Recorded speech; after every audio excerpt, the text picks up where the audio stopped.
මොකද ඔය මම නැතිලා තමසේ මම කබඩ් එක අස්සරින් ගගෙන කරන්නේ. තමසගේ කබඩ් එක අසනින් ගන්න මං හික්මිය කියලා හිතුවද? මොකෙක් වුණත් මොන හේකටද මගේ කබඩ් එක අවසන්. එක දවසකුත් ඔක අවසලා මගේ බටනලාවක් හතරට බලලා තිබුණා. මට ඇති විශයක් නැහැ තමසගේ සංගීත භාණ්ඩ වලින් පරිගන්න. එහෙනම් මගේ මාරුකාසි වාගයක් තිබුණා. ඒකට රත්තු කරන්න වෙන්නේ. හිතන්න එපා මම මේ තමසගේ සතිය දෙක හොරකම් කරන්න තරම් හිඟන්නේ කියලා. එහෙනම් මොන කෙහෙල් මලකට තමසේ මගේ කබඩ් එක අවසන්නේ? එහෙනම් මොන කයින් මල්කට තමසේ මගේ බඩු අරගෙන තමසේ කබඩ් එක ඇතුලේ දාගන්නේ? කවුද ඔය තමසේගේ බඩු මගේ කබඩ් එක අස්සේ දැම්මේ? මෙතන බෙරිහන් දෙන්න එපා. පොඩ්ඩක් ඉවසලා කතා බහ කරලා මේක බේරුමක් කරගන්නවලකෝ. කොච්චරවත් බටකොළ ගින්දරට දැම්මා වගේනේ. පට ගාලා පුපුරන් තමයි බලාගෙන ඉන්නේ. ඇයි බලනකො ජෝතිරත්න උන්නේ මගේ ඇසිඩි පිට මගේ කබඩ් එක උගේ වාගේ අරගෙන අවුස්ත නැහැටි. මම මෙතන ඉන්නවයි කියලා මූට ගානක්වත් තියනවද? මොකද්ද වික්‍රමසිංහ හොන්නේ ඕකේ අවුස හොයන්නේ? නෑ ජෝතිරත්න උන්නේ නැහැ. මම පේමන්ට් එකේ තිබිලා ගෙන ආව පිරිත් පොත. දැන් ඒක නැහැ තිබ්බ දැන. මට කෙහෙල් මලකටද ඔය තමසේගේ පිරිත් පොත්? ඕකේ තනි කරම තියෙන මගේ සින්දු පොත්. ගියම දහර අමරසකී ගංගා මල් පියලි 1 2 3 ඕවා තියෙන්නේ ඕකේ. වික්‍රමසිංහ මහත්තයා පොඩ්ඩක් ඔතනින් අහකට වෙලා සුමනදාස මාස්ටර්ට කිව්වනම් ওই කබඩ් එක ඇතුලේ තියෙනවා නම් හොයලා දෙන්න කියලා ඉවරයිනේ. මන් නැති වෙලාවේ කබඩ් එකේ දාගත්තු දේවල් කිව්වාම හොයලා දෙයිද මේ ජෝතිරත්න මහත්තයා? ඒ මිනිහට පිරිත් පොතක් මක් කරන්නද? ඒ මිනිහට ඕන කරන දේවල්ද මේක ඇතුලේ ඔබාගත්තේ කලින්? මොනවද ඔය මම මීට කලින් මේක ඇතුලේ ඔබගෙන තිබිච්ච ප්‍රයෝජනෙ නැති දේවල්? ඔන්න ඔය කෙහෙල් මල් කතාවල් නවත්තලා පිරිත් පොත ඕක ඇතුලේ තියෙනවා නම් හොයලා දෙන්න කියලා කියනවාකෝ වික්‍රමසිංහ උන්නේ නැහැ. කතාව අහවරනේ. මොනවා හොයන්නේද ජෝතිරත්න උන්නේ නැහැ. මම ඔය කාගේවත් දේවල් හොරකම් කළා මයි කබඩ් එක අස්සේ ඔබාගෙන නෑ. කබඩ් එක අස්සේ ඔබාගත්තේ නැත්නම් මේ සුඩ තියෙන්න එපා. තමසේ හිතුවත් තමසේගේ පිරිත් පොතයි මගේ සින්දු පොතයි අඳුරන්න බෑ කියලා මට. අඳුර ගන්න පුළුවන් නම් තමසේ කබඩ් එක ඇතුලේ ඔබාගනීවිය. වික්‍රමසිංහ උන්හැර තාම පොත අදටවත් අහුන්නේ නැතුව කොහොමද කියන්නේ ඒක මේ කබඩ් එක ඇතුලේම තියෙනවයි කියලා? ඒක මට ෂුවර් නේ. තමසේ මගේ සින්දු පොත්වල එහෙම කොළ ඉරලා දුණත් ඔන්න මම නරක මිනිහයි කියන්නේ දන්නවද? තමසේ මගේ පිරිත් පොතේ කොලයක් එහෙම ඉරලා තියුණොත් මම නරක මිනිහයි කියලා කියන්නත් එපා. යකෝ මේ මිනිහා කියන්නේ හරියට මම මේ රටක් වදින දෙයක් හංගගෙන හිටියා වාගේ කි. හරි තමසේට වටින්නේ නැතුණාට ඒක මට වටිනවනේ. වටිනවා නම් ඉතින් තමසේ ඒක පරිසම් කරලා තියාගන්න දැනගන්න එපා. මගේ මේසෙ උඩ තියාගන්න නැතුව මං කාගේ මේසෙ උඩ තියාගන්නද ඔයි? සුමනදාස මාස්ටර් මොකටද මෙයාගේ මේසෙ උඩ තිබුණු පිරිත් පොත මෙයාට නොකිය කබඩ් එකට දාගත්තේ? කුණාරප කතා නොකර නිකයින්ද ජෝතිරත්න උන්නේ. මට මොන කේල් මල් කටද පිරිත් පොත්? හිතුවද මම මේ පිරිත් වලට තාල දාන්නේ නැහැ කියලා? වික්‍රමසිංහ මහත්තයාට පොඩි වැරදීමක් වෙලා තියෙන්නේ. පිරිත් පොත කවුරු හරි බලන්න අරගෙන අමතක වෙලා කොහේ හරි දාන්න ඇති.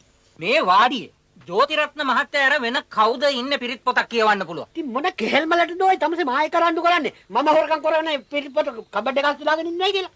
මට තමසේ විශ්වාස නැති හින්දානේ. තමසේට මතක නැද්ද මම ළමයින්ට ගෙනියන්න ගත්තු සංඛ්‍යා ලේඛන පොතයි කුමාරෝදය පොතයි තමසේ මේ කබඩ් එක ඇතුලේ දාගෙන හිටියා. අම්මපා හැබැයිද සුමනදාස මාස්ටර්? ඒක පොඩි අත්තරද්දා ජෝතිරත්න මහත්තයෝ. මම එදත් මේ වාඩිය දෙවනත් කර හෙව්වා. තමසේ කිව්වා S2කටවත් දැක්කේ නැතේ කියලා. අපූර්වට මං අන්තිමට මේ කබඩ් එක ඇතුලේ තිබිලා හොයාගත්තේ. එහෙනම් අදත් ඕක ඇතුලේ නැති වෙන්න බෑ සුමනදාස මාස්ටර්. එදා උනේ ජෝතිරත්න මහත්තයෝ මේකනේ. ඒ පොත් දෙකට පිටකවර දාලා තිබුණේ ලතා මංගেশකර්ගේ පින්තූරේ සම්සත් බේගම්ගේ පින්තූරේ. දෙයනේ මම හිතුවා මගේ මේ සින්දු පොත් දෙක කියලා. ඉතින් මං කබඩ් එකේ දාගත්තා.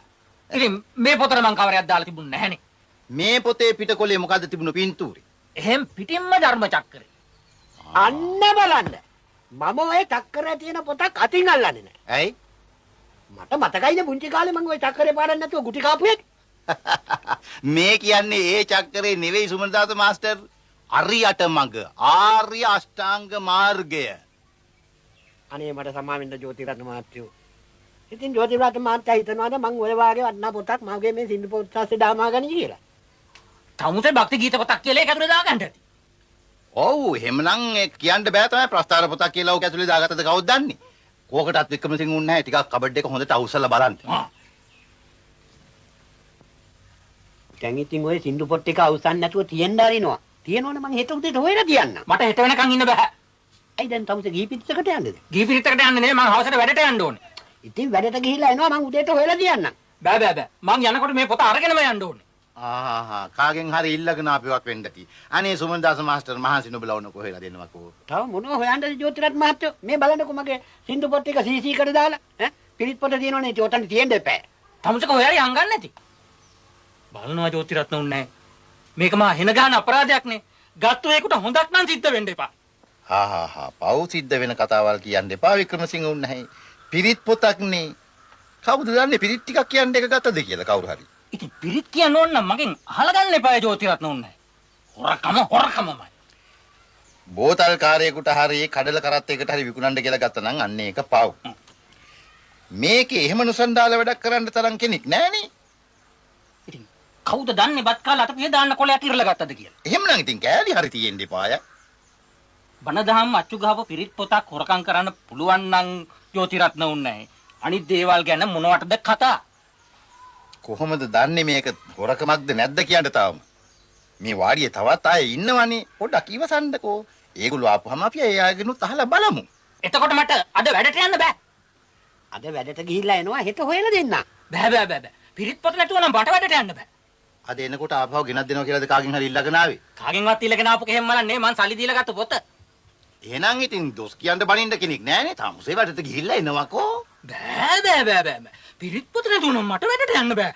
මහ ලොකු ගානක් දෝයි ඕක. ඕන්න රුපියල් 5-10ක් වෙනවා ඇති. හෙට අපි ඕක හොයලා බලලා නැත්තම් කට්ටිය එක එකතු වෙලා සල්ලි දාලා තමසට කොහෙන් හරි පිරිත් පොතක් කරන් දෙන්නම්. ඉවරයිනේ. ඒ දෙන්නේ හෙටනේ. එතකොට මං අද නයිට් කරන්නේ නැද්ද? කවුද ওই තමසට නයිට් කරන්න එපා කිව්වේ? පිරිත් පොත වගේ රස්සාව. තමුසෙලා හොම කතා කරාට මමනේ දන්නේ ඒකේ තියෙන අමාරුව. තමන්ගේ කියලා අබෑට ඒක තරම් දෙයක් නැති වුණත් ඉතින් හිතට අමාරු තමයි. පොත නැති වුණාට ඇති කෙහෙමල් අමාරුවක් නෑ ජෝතිරත්න උන්නේ. පොත නැතුව නයිට් කරන්න බැරි එකයි මට තියෙන හිතේ අමාරුව. මොකද්ද ওই තමුසේ මේ කියන අnder දෙමළ කතාව? මෙච්චර වෙලා නැහෙන් ඇදුවේ දැන් පොත නැහැ කියලා.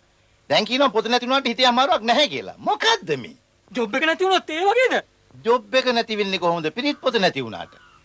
තමුසේ ජොබ් එකට නොගිහින් ඉන්නේ තමුසේගේ තියෙන මෝඩකමටනේ. තමුසෙලත් ඒ වගේ නයිට් එකක් කරන්න උනොත් කියයි එහෙම. තමුසේ හිතන්නේ මං නයිට් නොකරපු මිනිහෙක් කියලාද? පාස් පාටියේ ඉන්නකම් මාසෙට සුමාන දෙකක්ම මං නයිට් තමයි. නයිට් කරන්න ෆයිට් කරපු මිනිහෙක් මම. අන්න ඒක දැනගන්න ගන්නවා. මං කරන නයිට් කිරුවාව තමුසෙලා කිරුවා නම් මෙලහකට තමුසෙලාට තොයිල් නටලා. ඒ මොකද? ඒ මොකද කියන්නේ? මං තනිකර මිනි කාමරයක් නේ මුර කරන්නේ. දැනුයි මට තේරුණේ. ඒකයි මේ පිරිත් පොත හොයන්නේ. ඔව් ඔයි. මං අත්සන් කරපු වෙලාවෙ ඉඳලා පිරිත් පොත දිහා බලාගෙන ඉන්නේ. යන්තම් සද්දයක් එහෙම ඇහුනොත් දෙරිහන් දීලා පිරිත් කියවනවා. එහෙනම් ඉතින් එළි වෙනකම්ම නිින්දක් නෑ. කොහේ නිදා ගන්නද? පොතේ ඇහැ ගහගත්තු ගමන් එළි වෙනකම්. අනේ පව් ජෝතිරත්න උන්නේ. මර බයේ නෙමෙයි. මම මේ පොත කොහොම හරි හොයලා දෙන්න. එහෙම නෙවෙයි වික්‍රමසිංහ උන්නේ නැහැ. නරකද එළි වෙනකල් කැසට් එකක් දාගෙන හිටියම. අන්න හොඳ අදහස. මම දෙන්නම් කැසට් එකක්. මාගාව තියෙනවා මේ තොරණකට කියපු බෞද්ධ ගීත වගේ.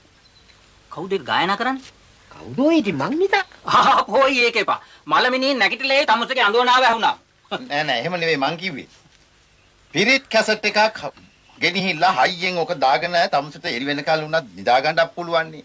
මලමිනිනේ ඉන්නේ ආය ඔක රිපෝට් කරන එකක් හැ. ඉතින් දැන් මේ වෙලාවේ කොහොමද කැසට් එකක් හොයාගන්නේ? අන්න මගේ ට්‍රංක් එකේ තියෙනවා පිරිත් තියෙන කැසට් එකක්. මං ඒක තමුසට දෙන්නම් තමුසේ කරන් යනවා. ඉතින් ඔක රෑලි වෙනකන් අහන්න කැසට් එකක් ඇහුත් එපායි. ආය මේකට හරි ගෙනියනවා. මොනවා කරන්න ඉතින් රස්සාව කරන්නත් එපාය. එහෙනම් මං දැන් ගිහිල්ලා මූණකට හොදගෙන එන්න. තමුසේ ඔය කැසට් එක හොයලා තියෙනවා. ඈ පිටිද්ද වෙන වැඩක් නේ. හරි.